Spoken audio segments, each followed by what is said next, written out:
لان لو ما حافظتش على بلدك مش هيكون في بنزين خالص.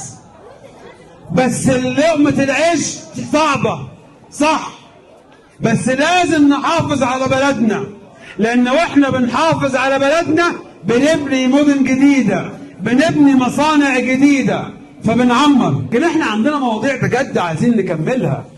ان شوارع بلاد دكرور 90% منها اتسفلت، 90% منها انترلوك اللي تب رجلك على الارض.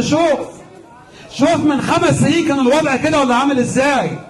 دب رجلك وشوف الانترلوك ده اللي انت من 5 او قبل 5 سنين تمشي تتكعبل. هنا في انترلوك، وتحت الانترلوك في كل خدمات من كهرباء وتليفون ونت وغاز وميه وصرف، كانش موجود ده. يبقى انت محتاج تركز عشان الموضوع ده نكمل ازاي. هي المواضيع مش مواضيع ان الناس يبقى نائب وخلاص، وبعد ما تبقى نائب هتعمل ايه؟ وبعد ما تبقى نائب هتحارب ازاي؟ هنحارب لان معانا شعب صاحي، هنحارب لان معانا شعب عارف انجزنا ايه ولسه عايزين ننجز ايه. عشوائيات في كل حته في مصر بتتغير لمدن جديده.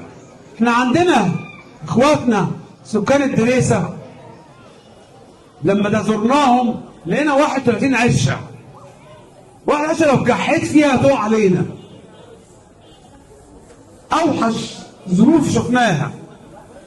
طب الظروف الصعبه دي لازم يتنقلوا معاهم قرار، مش عارفين يفعلوا القرار، نشتغل في الملف فيتنقلوا لحدائق اكتوبر، نروح نزورهم هناك يقول لنا بس الفرش عندنا لسه فيه مشكله، بس المواصلات فيها مشكله، عايزين مواصلات، عايزين فرش، عايزين كذا، وده حقهم.